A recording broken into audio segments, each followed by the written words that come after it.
Hi all, welcome to my channel Thought Digger. మీ అందరికీ Thought digger ఛానల్కి స్వాగతం.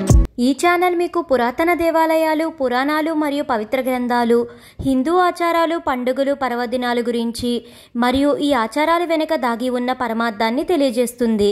అంతేకాకుండా టీటీడీ మరియు ఇతర దేవాలయాలకు సంబంధించిన కంప్లీట్ లేటెస్ట్ ఇన్ఫర్మేషన్ని అందిస్తుంది. ఒంటిమిట్ట కోదండరామాలయంలో ఘనంగా బ్రహ్మోత్సవాలు, సీతారాముల కళ్యాణానికి సంబంధించిన పూర్తి విశ్లేషణ ఈరోజు వీడియోలో. ఒంటిమిట్ట కోదండరామాలయం ప్రాచీన రామాలయం ఆంధ్రప్రదేశ్లోని వైఎస్ఆర్ డిస్ట్రిక్ట్లో కడప నుంచి రాజంపేటకు వెళ్లే మార్గంలో 27 కిలోమీటర్ల దూరంలో ఉంది. ఈ ఆలయానికి ఉన్న గొప్ప ప్రత్యేకత సీతా రామ లక్ష్మణుల విగ్రహాలు ఏకశిలతో చెక్కారు. అందుకని ఈ క్షేత్రాన్ని ఏకశిల నగరంగా కూడా పిలుస్తారు. ఒంటిమిట్ట కోదండరాముని ఆలయ స్థల పురాణానికి వస్తే, శ్రీరాముడు అయోధ్యలో జన్మించినా కానీ వనవాస సమయంలో భాగంగా దక్షిణాది వైపు ప్రయాణం చేశారు. అందుకే ఆ దారి పొడుగున రామాయణ ఘట్టానికి సంబంధించిన క్షేత్రాలు కనిపిస్తూ ఉంటాయి. వాటిలో ప్రాచీనమైనది ఒంటిమిట్ట. రామ లక్ష్మణులు చిన్నపిల్లలుగా ఉన్నప్పుడు విశ్వామిత్రుడు వారిని తమ యాగరక్షణకు తీసుకువెళ్లిన సంగతి మనందరికీ తెలిసిందే. కానీ సీతారామ కళ్యాణం జరిగాక కూడా అలాంటి సందర్భమే ఒకటి ఏర్పడింది. అప్పుడు మృకండు మహర్షి, శృంగి మహర్షి రాముని ప్రార్థించడంతో దుష్ట శిక్షణ కోసం ఆ స్వామి సీతా లక్ష్మణ సమేతుడై ఈ ప్రాంతానికి వచ్చి యాగరక్షణ చేశారని పురాణాలు చెప్తున్నాయి. అందుకు ప్రతీకగా ఈ మహర్షులు సీతా రామ లక్ష్మణుల విగ్రహాలను ఏకశిలపై చెక్కారని, ఆ తర్వాత జాంబవంతుడు ఈ విగ్రహాలకు ప్రాణప్రతిష్ఠ చేశారని పురాణాలు చెప్తున్నాయి. ఈ దేవాలయంలో శ్రీరామ తీర్థం ఉంది. సీతాదేవి కోరికపై శ్రీరామచంద్రుల వారు రామబాణంతో పాతాళగంగను పైకి తెచ్చారని చెప్తారు. ఈ ఆలయానికి ఒక ప్రత్యేకత ఉంది. దేవాలయంలో మూల విగ్రహాలు రాముని విగ్రహం పక్కన హనుమంతుల విగ్రహం లేని రామాలయం ఇది. భారతదేశంలో హనుమంతులు లేని రామాలయం ఇది ఒక్కటే. శ్రీరామ హనుమంతుల కలయిక ముందే ఈ ఒంటిమిట్ట సీతారామ లక్ష్మణుల ఏకశిల విగ్రహం స్థాపించినట్లు కథనం ఉంది. అంతేకాకుండా ఈ క్షేత్రంలోనే పోతన భాగవతాన్ని అనువదించాడని, అన్నమయ్య కూడా ఈ క్షేత్రాన్ని దర్శించారని చెప్తారు. ఈ 2024 ఏప్రిల్ 17 బుధవారం శ్రీరామనవమి. శ్రీరామనవమి రోజున దేశవ్యాప్తంగా ఉన్న వైష్ణవాలయాల్లో శ్రీరామనవమి వేడుకలు అత్యంత వైభవంగా జరుగుతాయి. అయితే వీటన్నిటికన్నా ఒంటిమిట్ట చాలా చాలా ప్రత్యేకం. ఎందుకంటే నవమి రోజు మధ్యాహ్నం సమయంలో సీతారాముల కళ్యాణం జరుగుతుంది. కానీ ఒంటిమిట్టలో మాత్రం శ్రీరామనవమి రోజు సీతారాములకి కళ్యాణం జరగదు. ఒంటిమిట్ట కోదండరామాలయంలో చైత్ర పౌర్ణమి రోజు వెన్నెలలో కళ్యాణం అంగరంగ వైభవంగా జరుగుతుంది. పగటి సమయంలో తన కళ్యాణం చూడలేకపోతున్నానని బాధపడిన చంద్రుడికి శ్రీరామచంద్రుడు మాటిచ్చారట. అందుకే ఒంటిమిట్ట ఆలయంలో నిండు పౌర్ణమి రోజు కళ్యాణం జరుగుతుంది.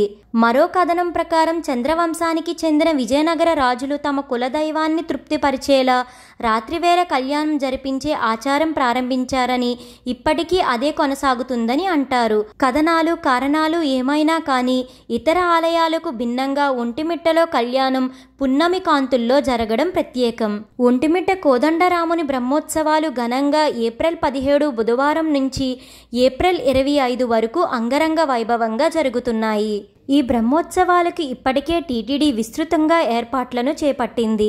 ఈ బ్రహ్మోత్సవాల సందర్భంగా ఒంటిమిట్ట శ్రీ కోదండరామస్వామి వారి ఆలయంలో ఏప్రిల్ 12వ తేదీన కోయిల్ ఆల్వార్ తిరుమంజనం నిర్వహించారు. ఈ సందర్భంగా తెల్లవారుజామున సుప్రభాతంతో స్వామివారిని మేల్కొలిపి అనంతరం ఉదయం 8 నుంచి 11:30 గంటల వరకు ఆలయంలో కోయిల్ ఆల్వార్ తిరుమంజనం నిర్వహించారు. కోయిల్ ఆల్వార్ తిరుమంజనం అంటే ఆలయ ప్రాంగణం, గోడలు, పూజా సామాగ్రి తదితర వస్తువులని నీటితో శుద్ధి చేస్తారు. ఆ తర్వాత సుగంధ ద్రవ్యాలు కలిపిన పవిత్రమైన మిశ్రమాన్ని ఆలయం అంతటా ప్రోక్షణం చేస్తారు. శ్రీ సీతారాముల కళ్యాణ మహోత్సవానికి శనివారం ఏప్రిల్ 13న హరిద్రాఘటనం ఘనంగా జరిగింది. ఆలయ గర్భాలయం లోపల పసుపు కొమ్ములను, రోకళ్లను స్వామి పాదాల చెంత ఉంచి ప్రత్యేక పూజలను చేశారు అర్చకులు. ఆ తర్వాత మహిళా భక్తులు జై శ్రీరామన్ జపిస్తూ 3 కిలోల పసుపు కొమ్ములను రోకలిలో సాంప్రదాయబద్ధంగా దంచారు. ఒంటిమిట్ట శ్రీ కోదండరామస్వామి స్వామివారి ఆలయంలో ఏప్రిల్ 17 నుంచి 25 వరకు బ్రహ్మోత్సవాలు అవుతున్నాయి. ఈ సందర్భంగా ఏప్రిల్ 16 మంగళవారం రోజున బ్రహ్మోత్సవాలకు అంకురార్పణం ఘనంగా జరగనుంది. ఏప్రిల్ 17 బుధవారం శ్రీరామనవమితో స్వామివారి బ్రహ్మోత్సవాలు ధ్వజారోహణంతో ప్రారంభమవుతాయి. ఏప్రిల్ 20వ తేదీన స్వామివారికి అత్యంత ప్రీతికరమైన హనుమంత వాహనం సేవ జరుగుతుంది. ఆ రోజున స్వామి అమ్మవార్లు హనుమంత వాహన సేవను అందుకొని భక్తులను కటాక్షిస్తారు. ఏప్రిల్ 21వ తేదీన గరుడ వాహన సేవను అందుకొని భక్తుల ముందుకు వస్తారు. ఏప్రిల్ 22 సోమవారం పౌర్ణమి రానే వచ్చింది. నిండు వెన్నెలలో సీతారాముల కళ్యాణం అంగరంగ వైభవంగా సాయంత్రం 6:30 నుండి రాత్రి 8:30 వరకు జరుగుతుంది. ఏప్రిల్ 23న కన్నుల పండుగగా స్వామి అమ్మవార్లకు రథోత్సవం అంగరంగ వైభవంగా జరగనుంది.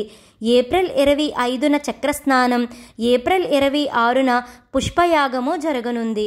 ఇలా ఒంటిమిట్ట శ్రీ కోదండరామునికి అంగరంగ వైభవంగా బ్రహ్మోత్సవాలు జరగనున్నాయి. ఈ బ్రహ్మోత్సవాల్లో ప్రధాన ఘట్టాలైన సీతారాముల కళ్యాణ మహోత్సవము, రథోత్సవానికి లక్షల్లో భక్తులు రానున్నారు.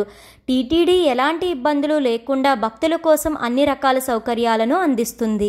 జై శ్రీరామ్. ఈ వీడియో మీకు ఎంతగానో ఉపయోగపడుతుందని అనుకుంటున్నాను. మీ సపోర్ట్ కోసం ఈ వీడియోని లైక్ చేసి షేర్ చేయండి.